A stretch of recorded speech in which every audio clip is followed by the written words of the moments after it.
Skyfall 2025, what brought the planes down? 2025 began with confidence. Air travel was booming, airports were packed, airlines promised a future of safety, efficiency, and AI-enhanced operations. But behind the polished press releases, something was unraveling, and no one noticed until the skies started falling.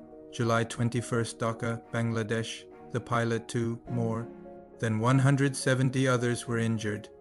A Chengdu FT-7 fighter jet took off from Taegaon Air Base for a routine training mission. Less than 4 minutes later, it plunged into Milestone College, a private school campus in Uttara. 19 students were killed instantly. The question investigators immediately asked, why was a military jet flying so close to a school? And even more disturbing, what failed in the aircraft test systems to cause such a nosedive over a populated area? Leaked maintenance reports revealed outdated flight control software. Sources within the Air Force admitted many jets in use had surpassed their recommended flight hours. June 12, Ahmedabad, India.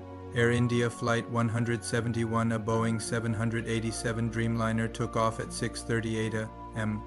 6 minutes later, it vanished. What brought down a $250 million aircraft in perfect weather? Preliminary findings sent shockwaves through the industry. The pilots accidentally activated the fuel shutoff switches, cutting power to both engines. Flight data shows confusion in the cockpit as alarms triggered. By the time they realized the error, it was too late. Why were the switches so easily accessible? Why did Boeing's design allow such a catastrophic mistake from a single touch? Regulators launched urgent inspections across hundreds of Dreamliners, but for 241 passengers, it was already too late. Washington, D.C., early 2025, a commercial airliner collided with a sightseeing helicopter over the Potomac River. All 67 passengers across both aircraft were killed. The FAA was quick to blame radar miscommunication, but deeper investigation revealed this airspace had been flagged years earlier as high risk. Local air traffic controllers were overworked. The monitoring systems were outdated. The system failed twice, first to prevent the crash and then to admit its own negligence. Jeju Air, South Korea.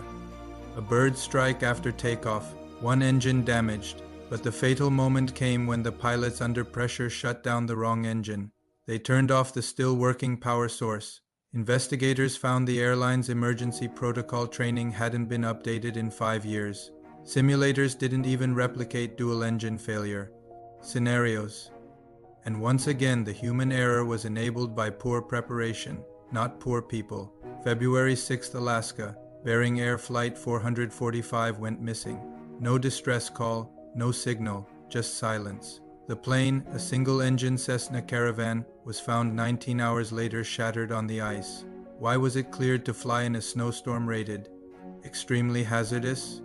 The answer: commercial pressure.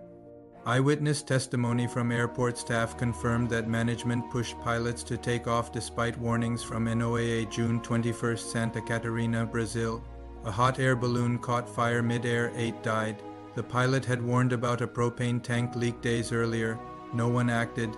There was no fire extinguisher on board. When asked why, the balloon company's director said, quote, "Fire risk is minimal. This was a freak event. Tell that to the families who watched their loved ones fall burning from the sky." April 10th, Hudson River, New Jersey. A Bell 206 sightseeing helicopter shattered mid-air. 6 tourists died. Then SBS concluded a rotor blade had fractured due to microcracks missed during inspection.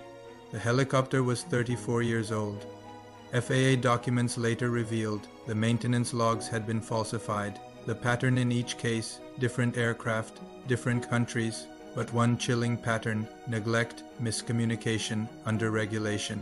The systems failed not just because of machines, but because of people, pressure, and profit. Aircraft kept flying despite overdue inspections. Pilots were rushed through training. Controllers were overworked. Design flaws went unaddressed. 2025 wasn't an accident.